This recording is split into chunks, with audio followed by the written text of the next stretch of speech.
Sheet number 14 के अंदर question में ये मेंशन्ड है, lens form the real image of an object. जो लेंस है वो एक रियल इमेज बनाते हैं, समझ में आती है बात। Distance of the object to the lens is u and distance of the image from the lens is v। तो u और v समझ में आ रहा है। ये ग्राफ आपको इस क्वेश्चन में वो दे रहा है v और u का। तो आपको ये बताना है what is the nature of the lens. कौन सी इमेज बना रहा है? रियल। रियल कौन बनाता है? कन्वेक्स। तो पहला पॉइंट तो ये हो गया। दूसरा पॉइंट है, कोई भी जैसे डॉटेड लाइन ले ले, इसमें u की वैल्यू कितनी है? 20, लेकिन u तो हमेशा माइनस में है, तो u की वैल्यू -20। कॉरस्पॉन्डिंग v की वैल्यू कितनी? +20। u की वैल्यू -20, v की वैल्यू +20। क्या निकालना है? Focal length. लगाओ फॉर्मूला, फोकल लेंथ। क्लियर है यहां तक? नेक्स्ट पॉइंट है, ये हमने किया हुआ है। प्रिज्म के क्वेश्चन कैसे आते हैं मैंने बता दिया था आपको इसमें। बस फर्क ये है कि वो कह रहे हैं prism is made up of crown glass. दो किस्म के ग्लासेस के नाम बड़े फेमस हैं ऑप्टिक्स में, क्राउन ग्लास और फ्लिंट ग्लास। ये तो मतलब नाम है ग्लासेस के, आपको इससे कोई लेना देना नहीं है। दो अलग अलग किस्म के ग्लास हैं। क्रिटिकल एंगल गिवन है, trace the path of the rays from P and Q, normal to the hypotenuse in figure A and parallel to the hypotenuse in figure B. तो कह रहा है ये एक राइट एंगल प्रिज्म है। तो अगर प्रिज्म नंबर 1 है, इसमें आप ये ऑब्जेक्ट है, तो 2 बार TIR करके इमेज बनाओ क्योंकि 180 में बनेगी। तो राइट एंगल प्रिज्म के अंदर जो इमेज बनती है वो इन्वर्टेड बनती है और द सेम साइड बनती है। आपको शो करना है इसमें 2 बार TIR है।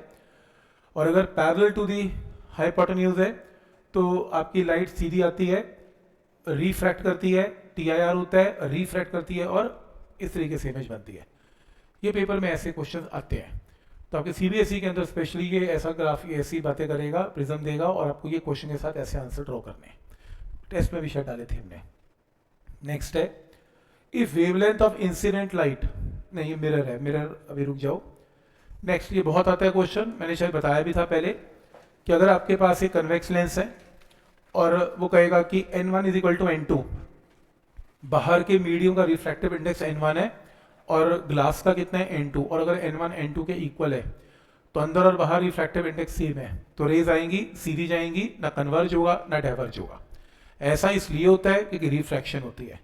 रिफ्रैक्शन के लिए एक मीडियम रेयर, एक डेंसर चाहिए, पर अगर मीडियम दोनों बराबर हैं तो कोई इसमें कुछ भी होगा नहीं, रेज सीधी आएगी। अगर आप बात करते हैं इस लेंस की, अगर मान लो n1 बड़ा है, n1 छोटा है n2 से, ग्लास का रिफ्रैक्टिव इंडेक्स बड़ा है और किससे? बाहर के मीडियम से, तो ये कन्वेक्स लेंस की तरह ही काम करेगा और आपकी रेज यहाँ पर कन्वर्ज हो जाएंगी। नेक्स्ट है, अगर आपके बाहर का मीडियम का रिफ्रैक्टिव इंडेक्स बड़ा है, n1 बड़ा है n2 से, अब बाहर का मीडियम बड़ा है, अंदर का छोटा है, तो जो लेंस कन्वर्जिंग है वो क्या एक्ट करेगा? डाइवर्जिंग। बताया था ना कि अगर किसी लेंस को उससे भी ज्यादा रिफ्रैक्टिव इंडेक्स में डाल दें तो उसका नेचर चेंज हो जाता है, कन्वेक्स किस में कन्वर्ट हो जाता है? कनकेव में। तो ये ऐसे क्वेश्चन भी पेपर में आते हैं। तो पॉइंट समझ में आ रहा है कि किस टाइप की स्टेटमेंट्स के साथ आंसर होने वाले हैं। जैसे diverging nature, same question diverging, अगर n1 n2 बराबर है तो सीधी, अगर n1 छोटा है n2 बड़ा है तो डाइवर्जिंग, लेकिन बाहर का मीडियम अगर बड़ा है रिफ्रैक्टिव इंडेक्स ग्लास से तो फिर ये डाइवर्जिंग नहीं, फिर ये कन्वर्जिंग। तो इसका नेचर उल्टा हो जाएगा। नेक्स्ट है, plane mirror is at a height of h। ये प्लेन मिरर है, नीचे एक प्लेन मिरर है, सॉरी ये एक प्लेन मिरर है और ये हाइट h पे above the bottom of the beaker. तो ये मिरर है, ये बीकर है, बीकर में पानी है, ऑफ रिफ्रैक्टिव इंडेक्स म्यू, और पानी कहां तक है? हाइट t तक है, हाइट t तक है। Find the position of the image of the bottom formed by the mirror. तो इमेज कहां बनेगी बॉटम की, ये बताओ, ये क्वेश्चन है। तो सबसे पहली चीज एपरेंट शिफ्ट का न्यूमेरिकल है ये। अगर आप क्या कर रहे हो इसमें, position of the image of the bottom formed by the mirror, mirror ने कहा इमेज बनाई, ये क्वेश्चन है। तो सबसे पहली चीज apparent distance of the bottom from the mirror, तो ये डिस्टेंस कितना है? ये जो डिस्टेंस है वो h है।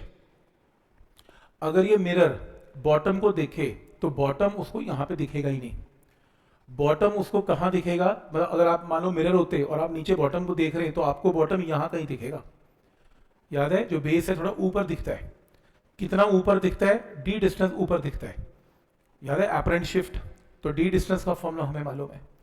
तो मिरर के हिसाब से अगर आप मिरर को देख रहे हैं तो मिरर की दूरी कितनी है यहाँ पर? h, और ये डिस्टेंस कितना है? d। तो मिरर के लिए डिस्टेंस कितना है? h - d। तो h - d पे दिखेगा।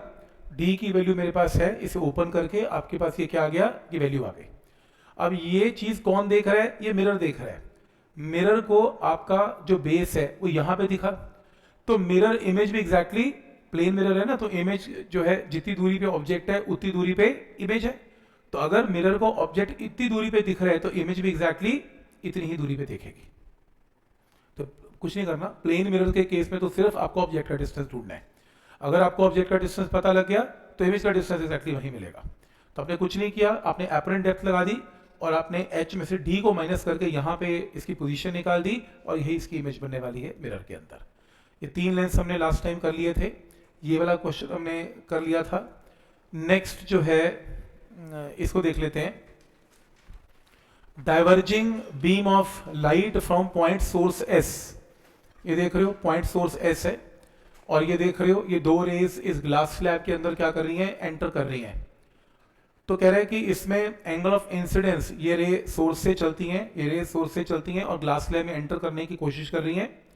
ये एंगल आपको अल्फा गिवन है। एंगल ऑफ इंसिडेंस इस रे का नॉर्मल के साथ, इस रे का नॉर्मल के साथ एग्जैक्टली इक्वल है। स्लैब की थिकनेस t है, रिफ्रैक्टिव इंडेक्स म्यू है। Find divergence angle of the emergent beam. अब ये ग्लास स्लैब में से बाहर निकलेंगी,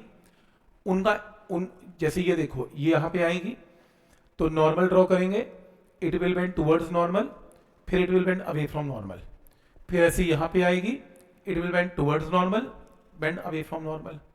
तो ये वाला और ये वाली जो इमर्जेंट रेज हैं, ये अगर रिफ्रैक्ट ना होती, ऐसा लगता है जैसे ये अपीयर हो रहा है कि जैसे यहाँ से आ रही है। आपको कैलकुलेट करना है कि ये एंगल कितना है, ये क्वेश्चन है, ये क्वेश्चन है, ठीक है। तो इसके अंदर आप ज्योमेट्री लगाना चाहें ज्योमेट्री लगाएं, नहीं तो सीधा रिजल्ट है। वैसे बता देता हूं कि जितने एंगल पर ओरिजिनल रेज निकलती हैं, ये जो एमरजेंट एंगल्स होते थे, याद करो प्रिज्म में सिर्फ एक्सपेरिमेंट, तो एमरजेंस एंगल भी एक्जैक्टली सेम होता था, पैरेलल होता था।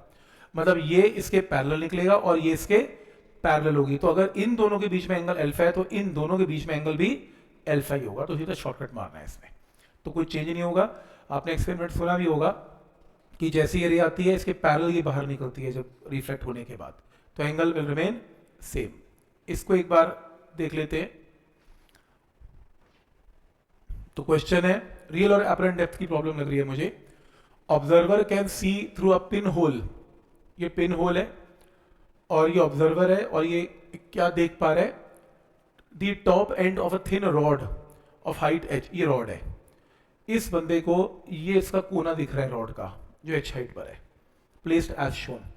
बीकर हाइट इज 3h, ठीक है, बीकर की हाइट 3h है ये रही, and its radius is h, तो 2h डायमीटर है तो रेडियस क्या है h। When beaker is filled with a top liquid up to a height 2h, तो लिक्विड को भर दिया कहां तक, 2h तक लिक्विड भर दिया। बीकर की हाइट ज्यादा है हालांकि, लिक्विड 2h तक भरा। He can see the lower end of the rod, अब उसको ऊपर तो दिखता था, उसको नीचे का एंड भी दिखना शुरू हो गया। इस होल से नीचे का एंड दिख रहा है, ऊपर की बजाय नीचे का एंड दिख रहा है। फाइंड रिफ्रैक्टिव इंडेक्स, ये क्वेश्चन है। तो इसमें क्वेश्चन कुछ ऐसा बना कि ये जो डिस्टेंस है यहां से ये होल है, होल में से ऑब्जर्व ये सेम चीज है, 3h है, ये टोटल डिस्टेंस 3h है, ये 2h है, ये आपकी रॉड है, पानी 2h तक है, बची हुई होल तक हाइट h है। उसको पहले क्या दिखता था जब पानी नहीं था, उसको रेस सीधी जा रही, इस ये जो रॉड है, यहाँ पे रॉड बना लेता हूं, ये रॉड है, उसको इस रॉड का ऊपर का हिस्सा दिखता था क्योंकि ऊपर के हिस्से थे रे बिल्कुल सीधी इसकी आंख में जा रही थी। प्रॉब्लम है कि अब उसे पानी डाल दिया, पानी डालने के बाद रे रिफ्रैक्ट होगी, ये देखो रिफ्रैक्ट होगी ऐसे, अब उसको ऊपर की बजाय नीचे का हिस्सा दिखता है। तो रे डायग्राम समझ में आ रहा है, पहले ऐसे दिखता था, अब रिफ्रैक्ट होने के बाद ऐसा दिखता है। 2 लाइंस क्लियर है यहां तक, कोई डाउट है इसमें, ठीक है। अब मुझे क्या निकालना है इसमें, मुझे इस क्वेश्चन में म्यू निकालना है। म्यू क्या होगा, देखो रिफ्रैक्शन हो रही है, आप सिंपली एक चीज समझे, ये नॉर्मल है, रिफ्रैक्शन यहां पे हो रही है, मान लो ये एंगल ऑफ इंसिडेंस आई है, ये मान लो एंगल ऑफ रिफ्रैक्शन आर है, और म्यू क्या होता है sine i by sine r. किसी तरीके से अगर आई निकल जाए, आर निकल जाए तो आंसर आ जाएगा। तो एक काम करते हैं, इसके अंदर ये जो हाइट है, तो इसमें जो आई की वैल्यू क्या बनेगी, ये हाइट कितनी है h है, ये डिस्टेंस कितना है 2h है, 2h का आधा कितना है h है, अगर ये h है, अगर ये h है तो tan i क्या है, h बाई h1, तो i की वैल्यू कितनी है 45 डिग्री। तो साफ पता लग रहा है कि i ज्योमेट्री से 45 आ गया, i की वैल्यू आ गई। अब मुझे r निकालना है, साइन r। साइन r की वैल्यू क्या होगी इस ट्राइंगल में, ये h है, 2h का था, h है, और मुझे ये हाइट मुझे ये क्या निकालना है, हाइट निकालनी है, कौन सी, हाइपोटेन्यूज निकालना है।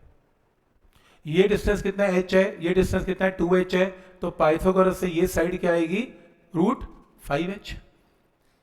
पाइथागोरस से ये 2h है, ये h है, तो under root of h square और 2h का होल स्क्वायर ये रहा। अब साइन r की वैल्यू क्या होगी, h divided by root 5h, तो साइन r की वैल्यू 1 बाय रूट 5। तो हो गया क्वेश्चन सॉल्व। देखो ये एयर है तो 1 into sine i mu into sine r, सेंस लो, तो mu is equal to sine i by sine r, sine i पता है, साइन आर पता है, आंसर है।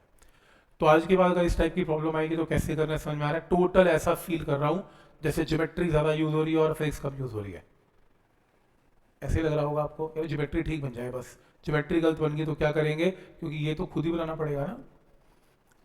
ठीक है, यहाँ तक तो बुक्स में गिवन है इसलिए करवा रहा हूँ ताकि कंफ्यूजन क्रिएट ना हो। तो जैसे ये क्वेश्चन है प्रिज्म का, light rays is incident perpendicular to one face of 90 degree prism, देख रहे हो 90 डिग्री का प्रिज्म है, एंड टीआईआर हो चुका है, टोटली इंटरनल रिफ्लेक्शन, टीआईआर की प्रॉब्लम है ये। If the angle of reflection is 45, तो ये जो एंगल ऑफ रिफ्लेक्शन है मतलब 45 डिग्री पे रिफ्लेक्शन हो रही है, टीआईआर हो रहा है, फाइंड म्यू। तो मुझे पता है कि आई की वैल्यू एंगल ऑफ इंसिडेंस इसमें कितना है 45, अगर ना भी गिवन होता तो भी निकल जाएगा क्योंकि प्रिज्म का एंगल गिवन है। प्रिज्म का एंगल 45 है तो ये 90 है, ये 45 है तो ये भी 45 है। एंगल ऑफ इंसिडेंस कितना है 45 है, और अगर आप चाहते हो कि टीआईआर हो तो आपका एंगल ऑफ इंसिडेंस 45 है, जो किससे बड़ा होना चाहिए, क्रिटिकल से। तो आपका जो इसमें क्या निकालना है, इसमें क्रिटिकल एंगल से बड़ा होना चाहिए। तो angle of incidence I should be greater than critical, यानी कि 45 should be greater than critical. दोनों तरफ साइन लगा लो, साइन 45 क्या होता है 1 बाई रूट 2, और रेसिप्रोकल ले लो, रेसिप्रोकल में मेडिकल के लोग देख लें, ये लेस देन है ये ग्रेटर देन हो जाए, जब हम रेसिप्रोकल लेते हैं इनइक्वालिटी चेंज हो जाती है, क्या क्रॉस मल्टीप्लाई कर लो, बात तो एक ही है। तो 1 बाय साइन सी क्या होता है, रिफ्रैक्टिव इंडेक्स, तो refractive index should be greater than root 2। तो आपके बोर्ड के अंदर ये रूट 2 एंड रिजल्ट रूट 2 ही आता है, ऐसा मैंने बोर्ड के एग्जाम में देखा है। जब वो प्रिज्म देता है 45 डिग्री वाला तो लोगों को आंसर याद होता है रूट 2, ये क्वेश्चन बहुत आता है इसमें सीबीएसई में। ठीक है, यहाँ तक। उसमें लेंस के कुछ पॉइंट्स हैं, ये मैंने आपकी एक्सपेरिमेंट की जो किताबें नहीं आती राइट, वो जो मार्केट से लेते हो एक्सपेरिमेंट, टीचर बोलता है प्रैक्टिकल फाइल सबमिट करो, ये वहीं से खींच रखी हैं, देखो देखने भी ऐसी हैं, एक्सपेरिमेंट है बेसिकली।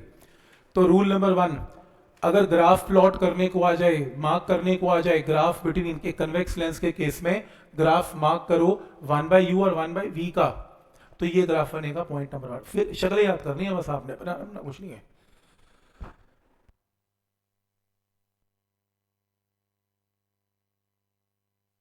ना स्टैंडर्ड ग्राफ्स है, तो 1 बाई वी 1 बाई यू का ग्राफ तो ऐसे ही बनेगा स्ट्रेट। फिर दूसरा ग्राफ याद करना है, अगर ग्राफ आता है किसका, v का और u का, v का और u का, तो ये ग्राफ ऐसा बनेगा, देख रहे हो ये ग्राफ ऐसा बनेगा। और सबसे इंपॉर्टेंट पॉइंट इस ग्राफ में, ये जो देख रहे हो सेंटर का पॉइंट, ये 2f और 2f होता है, 2f और 2f। क्यों मैं इसलिए बता रहा हूं क्योंकि आपके PYQ के अंदर ये ग्राफ के ऊपर क्वेश्चन आया हुआ है। उसने क्या दिया, उसने लेंथ दे दी और उसने कहा कि ग्राफ को रीड करके फोकल लेंथ बताओ क्या है, तो 2f की रीडिंग लेके डिवाइड बाई 2 करना था, तो आपको दिख जाएगा। ऐसे ऐसे क्वेश्चन आएंगे। तो ये सेकंड ग्राफ आपने देखना है, बनाना कुछ नहीं है, समझना भी नहीं है, बस ऐसा ही है, ये नहीं चेंज होंगे, ये स्टैंडर्ड है। ठीक है, जैसे v और u का ग्राफ ये मैंने ड्रॉ किया, लेकिन एक्चुअल में v और u का ग्राफ ऐसा बनता है, ऐसा। एक्चुअल में मैंने आधा ग्राफ ड्रॉ किया तो एक्चुअल में इस तरीके से इसकी वेरिएशन होती है। जैसे वेव फ्रंट तो हम कर चुके ऑलरेडी, ये अभी नहीं करना हमने, ये वाला करेंगे। ये एक क्वेश्चन है जो 2 बार आया हुआ है जेई मेंस में, lens with thickness, lens with thickness. ठीक है, तो लेंस विथ थिकनेस में बता ही देता हूं, मैं छूटे ना जाए, कहीं रह ही ना जाए, क्योंकि एक सिर्फ मैंने यही लिखा हुआ है, इसके बेस पे आपके 2 क्वेश्चन सॉल्व नहीं हो पाएंगे, क्योंकि हमारे कोर्स में जितने भी लेंस हैं वो थिन लेंसेज हैं, पतले हैं, थिकनेस नहीं, मोटे ही नहीं है, ये थिक लेंस है, मोटा लेंस है। इसके ऊपर क्वेश्चन के ऊपर लिख लो ओनली फॉर कंपटीशन, इस क्वेश्चन पे सिर्फ ओनली फॉर कंपटीशन, क्योंकि इसका एनसीईआरटी से कोई लेना देना नहीं है, थिन लेंसेज है। पर क्योंकि ये पीवाईक्यू में आए हुए क्वेश्चन हैं और एक बार भी नहीं 2 बार आई हैं, इसको करना तो बनता ही है, ठीक है, नहीं तो आपसे सॉल्व नहीं हो पाएगा। तो सबसे पहली चीज जो लेंस है, नॉर्मली वो आप जो लेंस बनाते हो वो सिर्फ ये बनाते हो, देखो बस ये बनाते हो, बस एक लेंस है ऐसे। आपको जो मैंने लेंस दिया वो थोड़ा सा थिक है, पीछे को कर्व है, ये देखो ऐसा कर्व है।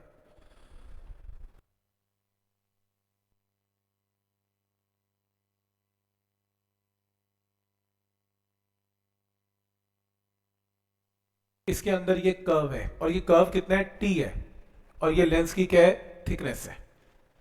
हम थिन लेंसेज करते हैं, हम थिकनेस नहीं लेते, तो टी को क्या लेते हैं, 0।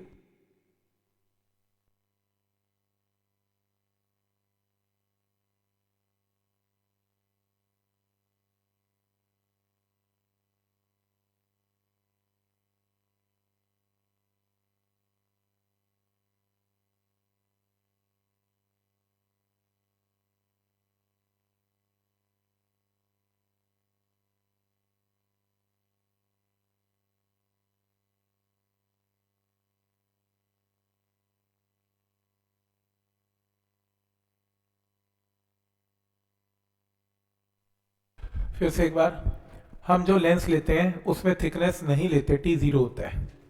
आपको पेपर में ऐसा डायग्राम गिवन होगा, ये देख रहे हो, ये डायग्राम है। तो ये डायग्राम के अंदर, इस डायग्राम में मतलब ये वो एक्सप्लेन भी करेगा, जैसे diameter of a plano convex lens. तो एक प्लेनो कन्वेक्स लेंस है इस 6 centimetre and thickness is 3 mm। तो ये जो देख रहे हो, ये मोटाई, ये थिकनेस है। मैंने इसी डायग्राम को ऐसा बनाया है।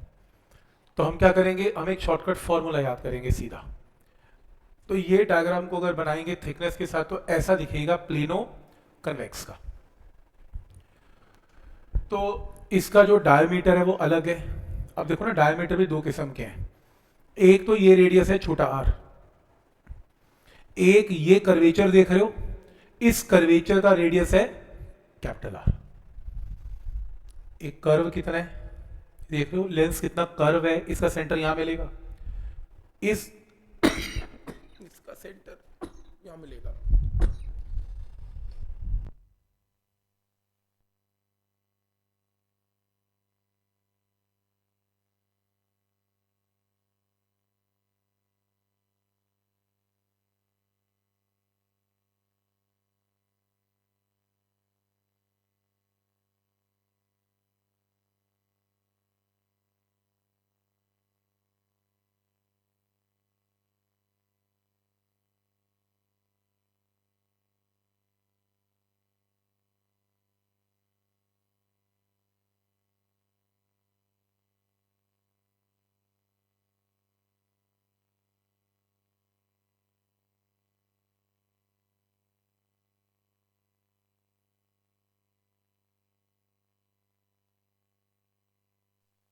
तो इसमें क्या करना है कि ये कैपिटल R है, ये T है, तो ज्योमेट्री देखनी है। राइट एंगल ट्राइंगल, ये कैपिटल R है, ये स्मॉल r है, ये r माइनस टी है। पहले थ्योरी बनाएंगे, पाइथागोरस लगाएंगे, कैपिटल R का स्क्वायर स्मॉल r का स्क्वायर r माइनस टी का होल स्क्वायर। इसे ओपन करेंगे, कैपिटल R स्क्वायर से कैपिटल R स्क्वायर कैंसल, तो ये टर्म आएगी। फर्दर सॉल्व करके कैपिटल R की वैल्यू आएगी। कैपिटल R का मतलब ये कर्व का रेडियस कितना है। अब इसके अंदर आर स्क्वायर और टी स्क्वायर के मुकाबले देखो, टी mm में बहुत मोटाई बहुत कम है, mm में है, तो टी का स्क्वायर बहुत ही छोटा आएगा, क्योंकि देखो ना, टी मीटर में कन्वर्ट करो, 3 × 10 की पावर करके स्क्वायर करोगे और छोटा आएगा, तो ये नहीं निगलेक्ट करेंगे। तो इन दोनों में से निगलेक्ट करके कैपिटल आर की वैल्यू आएगी। कैपिटल आर क्या चीज है, कर्व का रेडियस, ठीक है। अब कर्व का रेडियस आ गया कैपिटल आर। अब मेरे इस न्यूमेरिकल में आपको जो डायमीटर गिवन है वो 6 सेंटीमीटर गिवन है, तो रेडियस कितना है, 3, थिकनेस 3 mm है, तो थिकनेस की वैल्यू पुट की तो कैपिटल आर की वैल्यू आ गई। ये कैपिटल आर इसलिए चाहिए क्योंकि मेरे को लेंस मेकर लगाना है, और लेंस मेकर मेरे को कर्व का रेडियस चाहिए कैपिटल आर। तो मैंने लेंस मेकर लगाया, म्यू मुझे पता है, प्लेनो कन्वेक्स के अंदर एक इन्फिनिट, ऐसा उल्टा कर लो, इसको 15 कर लो, इसको इन्फिनिटी कर लो, एक ही बात है, क्योंकि प्लेनो कन्वेक्स की फोकल लेंथ तो पॉजिटिव आनी चाहिए। इसको इन्फिनिटी, इसको माइनस करना है तो भी कोई बात नहीं, इसको 15 करना है, इसको इन्फिनिटी तो भी कोई बात नहीं, सॉल्व करके फोकल लेंथ आएगी। आप सिंपली ये इसको जेईई मेंस के लिए याद करना चाहते हैं, याद कर लें। नॉर्मली ये फॉर्मूला लगता है, इस फॉर्मूले के बाद लेंस मेकर लगता है। स्टैंडर्ड क्वेश्चन है, चेंज होके नहीं आता।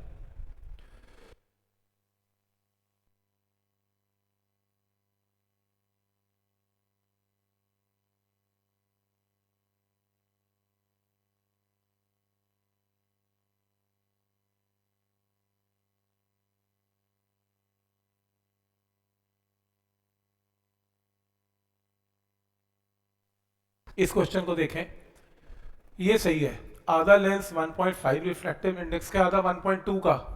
चेक करें ये कैसा लेंस है, आधा आधा है।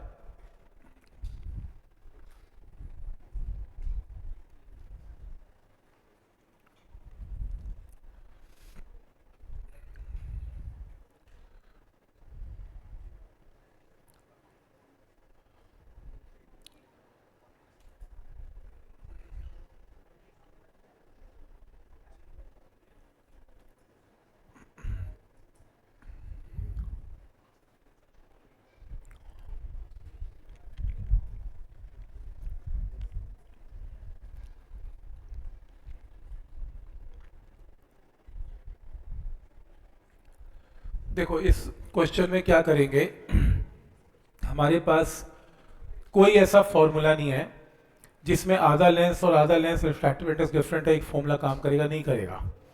ये कॉम्बिनेशन है दो लेंस का, प्लेनो कन्वेक्स, प्लेनो कन्वेक्स। इसको दो लेंस लें, पहले आधा लेंस लें, पहले प्लेनो कन्वेक्स लेंस के लिए फोकल लेंथ निकालें। आपको क्या निकालना, क्या है, इमेज डिस्टेंस निकालना है, यू पता है आपको। इमेज डिस्टेंस के लिए आपको कॉम्बिनेशन की फोकल लेंथ निकालनी है। तो कॉम्बिनेशन की फोकल लेंथ के लिए पहला लेंस आधा लें, प्लेनो कन्वेक्स है। प्लेनो कन्वेक्स में फोकल लेंथ मान लो f1 है, रिफ्रैक्टिव इंडेक्स 1.5 है, रेडियस r पॉजिटिव है, एक इन्फिनिटी है, तो सॉल्व करके f1 आ गया। दूसरा भी प्लेनो कन्वेक्स है, लेकिन म्यू कितना है, 1.2 है, तो अगेन रेडियस इसमें पुट कर लेना पॉजिटिव, किसी भी तरीके से पॉजिटिव करना है, चाहे इसको 14 कर लो, इसको इन्फिनिटी तो भी चलेगा। सॉल्व करके सेकंड फोकल लेंथ आ गई। लास्ट टाइम हमने कॉम्बिनेशन ऑफ लेंस किया था, इक्वलेंट फोकल लेंथ के लिए formula 1/f 1/f1 plus 1/f2 करेंगे, इक्वलेंट फोकल लेंथ आ गई। अब दोनों लेंस की इक्वलेंट फोकल लेंथ आ गई, u पता है आपको, इस क्वेश्चन में -40 है, इक्वलेंट फोकल लेंथ पता है, लेंस फॉर्मूला लगा के v की वैल्यू आ गई, आंसर आ गया। तो समझ में आ रहा है कि आपने इसको कैसे ब्रेक करना है, दो लेंस का कॉम्बिनेशन लेना है तो आंसर आएगा। जैसे ये फिर से दो लेंस का कॉम्बिनेशन है, हम लास्ट टाइम लेंस कॉम्बिनेशन ही कर रहे थे। फिर देखते हैं, affective focal length of lens combination the figure is 60 centimetre. तो इसके अंदर क्या गिवन है, अफेक्टिव फोकल लेंथ का मतलब ये जो कनकेव लेंस दिख रहा है, कनकेव लेंस के जो पड़ोस में मैं देख रहा हूं यहां पे, ये रहा, तो ये कर्व्ड सरफेस है लेंस का, और ये 12 सेंटीमीटर रेडियस गिवन है। आपको रिफ्रैक्टिव इंडेक्स निकालना है किसका, लिक्विड का। लिक्विड कहां पर है, ये लिक्विड है, मुझे इसका रिफ्रैक्टिव इंडेक्स निकालना है। बाहर 1 नहीं है, बाहर 1 नहीं है, बाहर रिफ्रैक्टिव इंडेक्स कितना, 1.5 है। ठीक है, तो इसके अंदर आप मुझे ये बताएं, इसके अंदर कितने लेंस दिख रहे हैं आपको इस फिगर में, कितने, 3 के 2, 3। कौन कौन सा, plano convex, biconcave, plano convex. ये एक लेंस है, ये 2 लेंस है, ये 3 लेंस है। और इक्वलेंट फोकल लेंथ का फॉर्मूला सबको पता है क्या होता है। अब इसके अंदर प्लेनो कन्वेक्स लेंस के लिए चाहे ये हो चाहे ये हो, फोकल लेंथ दोनों में सेम ही आएगी, f1 की f3 की सेम है, सेम फॉर्मूला, म्यू -1, तो एक रेडियस पॉजिटिव और एक इन्फिनिटी, तो overall it should be positive. कोई बात नहीं, आप इसको r पुट कर दो, इसको इन्फिनिटी तो भी चलेगा। तो यहां से म्यू की वैल्यू 1.5 पुट कर दें, रेडियस आपको 12 गिवन है, 1/f1 1/f3 की वैल्यू 1/24 आ गई। ठीक है यादव, कॉम्बिनेशन की फोकल लेंथ का फॉर्मूला पता है? कॉम्बिनेशन की फोकल लेंथ 60 गिवन है, आपको 1/f1 1/f3 की वैल्यू पता है 1/24 है, तो 1/24 1/24 है, यहाँ से सॉल्व करके f2 आ गया। कनकेव लेंस जो दिख रहा है इसका f2 आ गया। लेंस मेकर लगाओ कनकेव के लिए, f2 नेगेटिव पुट करो, म्यू आपको निकालना है। कनकेव के लिए रेडियस तो 12 है, एक रेडियस नेगेटिव और एक रेडियस पॉजिटिव, सॉल्व करो, म्यू आ गया। तो पॉइंट समझ में आ रहा है कि लेंस कॉम्बिनेशन कैसे काम कर रहा है इसमें।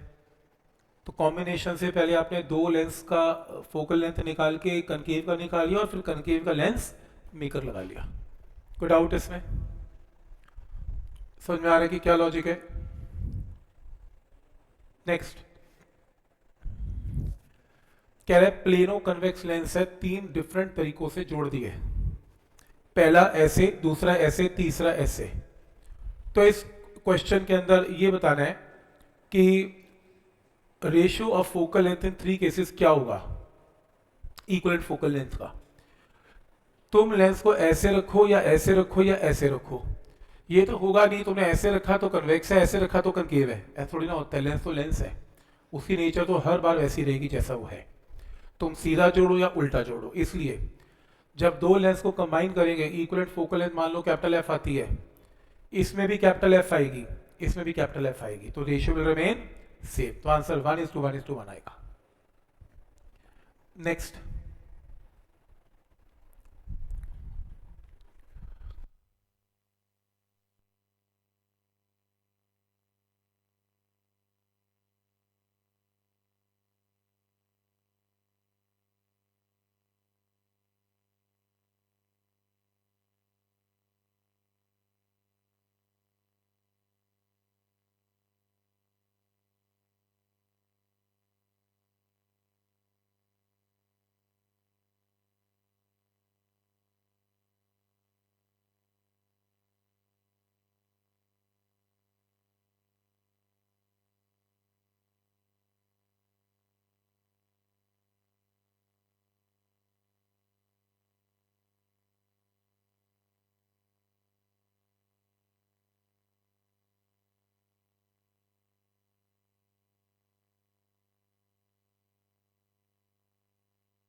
देखो क्वेश्चन है, दो प्लेनो कन्वेक्स लेंस है, ध्यान से देखना, प्लेनो कन्वेक्स लेंस है और रिफ्रैक्टिव इंडेक्स 1.5 है, have radii of curvature 25 and 20, they are placed in contact with their curved surface towards each other। कैसे हुआ प्लेनो कन्वेक्स? प्लेनो कन्वेक्स कैसे है? प्लेनो कनकेव नहीं लग रहा? हाँ,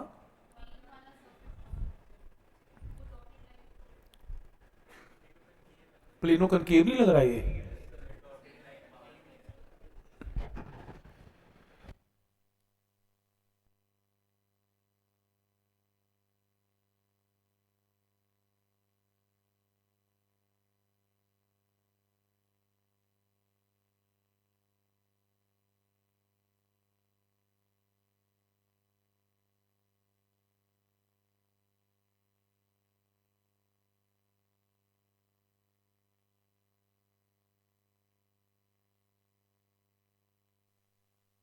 हाँ हाँ, तो ये देखो ना गलत लिखा हुआ है इसमें, ये ऐसे है, ऐसे है, प्लेनो कनकेव हुआ ना ये प्लेन हुआ, ऐसे हुआ, तो तीन लेंस हो गए, ये पहला प्लेनो कनकेव हो गया, प्लेनो कनकेव हो गया, इक्वी कन्वेक्स हो गया।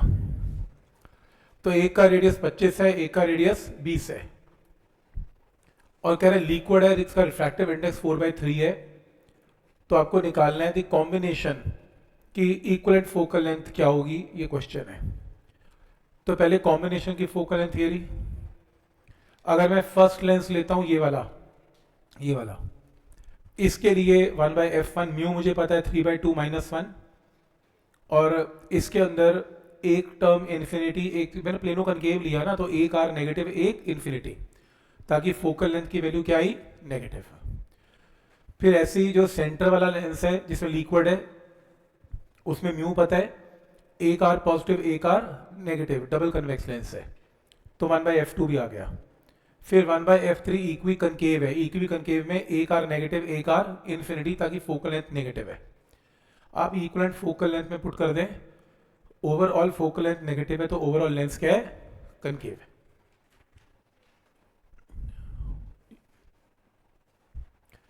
एक एक्सपेरिमेंट के अंदर स्टूडेंट v और u का ग्राफ प्लॉट करता है, और वो ग्राफ कुछ ऐसा आता है। आपको p का कोऑर्डिनेट बताना है, p दिया ही हुआ है 2f 2f, ये कुछ करना ही नहीं, स्टैंडर्ड ग्राफ है ये, बताया था आज मैंने, 2f 2f मार्क कर लेना सीधा। नेक्स्ट देखो, कॉम्बिनेशन ऑफ लेंस है फिर से। तो कॉम्बिनेशन ऑफ लेंस में focal length of a plano convex lens, ये देख रहे हो, ये प्लेनो कन्वेक्स लेंस है, इसकी फोकल लेंथ कितनी है, f है, एंड रिफ्रैक्टिव इंडेक्स इसका 1.5 है। It is kept over plane glass plate, ये प्लेन ग्लास प्लेट है, with curved surface touching the glass plate, ये कर्व्ड सरफेस है टचिंग द ग्लास प्लेट है। The gap between the lens and glass plate is filled by a liquid, तो ये gap को किससे fill किया, एक लिक्विड के साथ। As a result effective focal length of the combination is 2f, तो ये प्लेनो कनकेव है और ये कन्वेक्स है, प्लेनो कन्वेक्स है, तो इन दोनों का कॉम्बिनेशन फोकल लेंथ कितना है, 2f। तो क्वेश्चन में गिवन है कि इस लेंस का f है, इसका मान लो f1 है, और कॉम्बिनेशन का 2f है। आपको म्यू निकालना है लिक्विड का क्या है। तो सबसे पहले कि ये जो प्लेनो कन्वेक्स लेंस है, इसकी फोकल लेंथ क्या है, f है, इसका रिफ्रैक्टिव इंडेक्स 3/2 है। प्लेनो कन्वेक्स लेंस के लिए फोकल लेंथ अगर f है, इसमें r को पॉजिटिव होना था, प्लेनो कन्वेक्स, क्यों नेगेटिव होना था ना, मैं नेगेटिव पुट कर दिया, क्योंकि यहां पर ये प्लेनो कन्वेक्स है, प्लेनो कन्वेक्स का एक आर पॉजिटिव और एक आर इन्फिनिटी, तो यहां से फोकल लेंथ और रेडियस का रिजल्ट आएगा जो भी आएगा। अब करना क्या है ये बता देता हूं, देखो जो अफेक्टिव जो काम है वो ये करना है, आपको ना लिक्विड का म्यू निकालना है। लिक्विड का जो लेंस है, तरीका बता देता हूं, मेथड बाद में चेक करता हूं। तरीका ये है कि ये एक प्लेनो कनकेव लेंस है, पर प्लेनो कनकेव लेंस का म्यू निकालना है। तो आप एक काम करेंगे, प्लेनो कनकेव की फोकल लेंथ अगर मैं आपको बता दूं, म्यू -1 प्लेनो कनकेव के लिए एक आर नेगेटिव एक आर पॉजिटिव, यहां से आपके पास सॉल्व करके ये वैल्यू आ जाती है 1/f1 की। इक्वलेंट फोकल लेंथ 2f पता है, कन्वेक्स लेंस की f पता है, कनकेव की f1 है, तो यहां से पहले 1/f1 निकलेगा, 1/f1 की वैल्यू यहां से ये निकलेगी। अब प्रॉब्लम ये है कि 1/f1 की वैल्यू तो आ गई, 1/f1 में आपको 1/r चाहिए होगा, तो r को ना ऊपर से f की फॉर्म में यहां कन्वर्ट करना पड़ेगा, वो थोड़ा सा गलत हो गया, ये r पॉजिटिव होना चाहिए था, क्योंकि ऊपर से कन्वेक्स लेंस है, तो r f/2 पुट करेंगे यहाँ पर, r की वैल्यू f/2, तभी आंसर मैच करेगा। तो उसको पॉजिटिव कर लेना, इसको पॉजिटिव कर लेना, इसको पॉजिटिव कर लेना, क्योंकि ये प्लेनो कन्वेक्स लेंस है, तो focal length should be positive. इन दोनों टर्म्स को पॉजिटिव कर लें प्लीज, प्लस एंड प्लस। तो इसको 1/r को यहाँ से उठा के r की जगह पुट कर देंगे, तो आपके पास 1/f1 की वैल्यू आ जाएगी, 1/f1 यहाँ पुट कर देंगे, सॉल्व करके म्यू की वैल्यू आ जाएगी। मतलब मेरे कहने का मतलब कि आप सिंपल अपना दिमाग लगा लेना कि इक्वलेंट फोकल लेंथ पता है, इसकी पता है, तो इसकी निकल गई, फिर इसकी निकल गई, तो lens maker formula plane convection के लिए लग जाएगा, बात खत्म। तो इसको इस तरीके से कर सकते हैं। ये हमने कर लिया, ये शॉर्टकट्स हमने कर लिए थे, मैग्निफिकेशन के इसके न्यूमेरिकल भी हो चुके हैं। कुछ टिप्स हैं लेंस के लिए, लेंस को लेके ऑब्जेक्टिव में काम आएंगे। Every part of lens forms a complete image, तो लेंस का हर पार्ट कंप्लीट इमेज बनाता है. If the portion of the lens is obstructed full image is less bright and formed. Is formed मतलब वो कह रहा है ये एक लेंस है, लेंस का ये वाला हिस्सा मैंने क्या कर दिया, इसमें रुकावट कर दी, इसमें लाइट पास नहीं होगी. कोई बात नहीं ना हो, अगर ये कन्वर्जिंग लेंस है तो बाकी रेज तो यहां से पास फिर भी होंगी, तो यहां से नहीं होगी कोई बात नहीं, इमेज तो यहीं बनेगी पर थोड़ी इंटेंसिटी क्या रहेगी, कम रहेगी. नेक्स्ट है focal length of lens remains unchanged. चाहे लाइट को पहली सरफेस से इंसिडेंट करवाएं चाहे सेकंड से करवाएं, लाइट को कैसे भी एंटर करवा देंगे तो फोकल लेंथ की value will remain same. Cutting of lens किया था हमने क्लास में. अगर आप लेंस को हॉरिजॉन्टल कट कर दें तो फोकल लेंथ में कोई चेंज नहीं आता क्योंकि रेडियस सेम रहता है कर्वेचर का. और अगर हम इसको वर्टिकल काट दें, याद करो हम न्यूमेरिकल किया था सब्जेक्टिव लेंस का, वर्टिकल काटने से अगर लेंस की फोकल लेंथ f है तो फोकल लेंथ क्या हो जाती थी 2f एंड 2f, क्योंकि ये जो लेंस है वो प्लेनो कन्वेक्स हो जाता था. तो मैंने शॉर्टकट भी कराया था, इसका 2f कर देना. और अगर इसकी पावर p है और फोकल लेंथ ट्वाइस है, जो पावर होती है वो inversely proportional to focal length है. अगर फोकल लेंथ ट्वाइस होगी तो पावर क्या हो गई, हाफ हो गई. तो वो पावर में पूछ सकता है तो पावर हाफ हो गई लिख देना, और फोकल लेंथ क्या हो जाती है, ट्वाइस हो जाती है. इसका प्रूफ हम ऑलरेडी कर चुके हैं क्लास में. अगर मान लो ये लेंस है और इसके अंदर नंबर ऑफ डिफरेंट मटेरियल्स हैं, जैसे ये रिफ्रैक्टिव इंडेक्स 1.5 है, ये 1.3 है, 1.2 है, 1.7 है, 1.8 है, तो क्या होगा, जितने टाइप के मटेरियल्स हैं उतनी ही ज़्यादा रिफ्रैक्शंस होंगी, उतनी ही नंबर ऑफ इमेजेस बनेगी. तो अगर इसमें 5 लेयर्स के डिफरेंट ग्लासेस हैं तो 5 इमेजेस बनेगी अलग अलग पॉइंट पे. ये इसका शॉर्टकट है. 1/v 1/u का प्लॉट मैंने बता दिया कैसा होता है, स्ट्रेट लाइन होता है. ये ग्राफ मैंने बता दिया आपको, v और u के लेंस में ग्राफ ऐसे होते हैं. कन्वेक्स लेंस का ग्राफ मैंने बता दिया, ये याद करने हैं, आपको ऑब्जेक्टिव में सीधा मार्क करने को आ जाएंगे. इसका ग्राफ कैसे है प्लॉट कर दो, एक्सपेरिमेंट है, ये एक्सपेरिमेंट है. तो इस तरीके से इस क्वेश्चन को हम सॉल्व करेंगे. इस क्वेश्चन को देखेंगे, ये मिरर की ये जो नेक्स्ट प्रॉब्लम है लेंस एंड मिरर की प्रॉब्लम है. हाँ ये भी हो जाएगा, इसको भी देखेंगे साथ ही अभी. तो इसमें क्वेश्चन है लेंस रिफ्रैक्टिव इंडेक्स म्यू है becomes a lens of focal length f dash when immersed in a liquid of refractive index mu dash. एक लेंस की फोकल लेंथ f है और उसकी फोकल लेंथ चेंज होके f डैश हो जाती है जब उसको लिक्विड में डाला जाता है रिफ्रैक्टिव इंडेक्स म्यू. तो अगर एयर में फोकल लेंथ f थी तो ये प्रूव करो कि नई फोकल लेंथ इसके इक्वल है. लेंस मेकर लगेगा प्योर. पहले एयर में लगा लो 1/f. ग्लास किस में पड़ा हुआ है, एयर में, इक्वेशन नंबर 1. फिर ग्लास को लिक्विड में डाल दें, glass with respect to liquid, और फोकल लेंथ क्या हो जाती है f डैश.